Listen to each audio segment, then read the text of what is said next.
Aklı kesmezle durup danışmayın.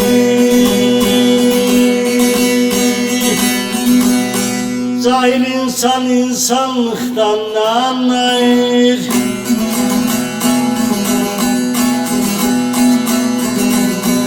Her cahil olmana derdini anlatmayın.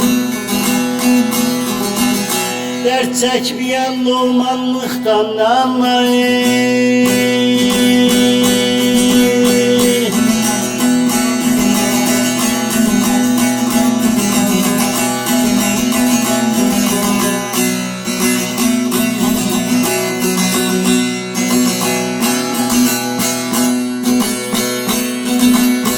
Devenin sanatı berber olamayız.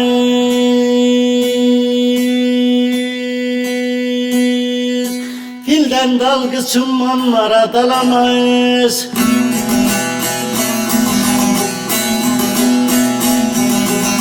Serse kain olsa şeker alamayız. Ala karga tellanlıktan ne anlayır?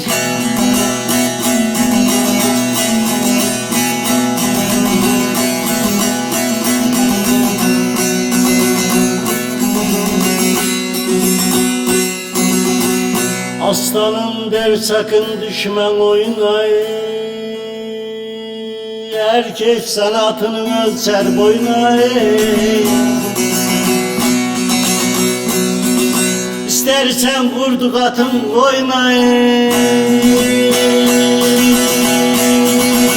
İstersen vurdu katın koyuna. Zaten düşman çobanlıktan ne anlayır? Zaten düşman çobanlıktan ne anlar? Efendim beni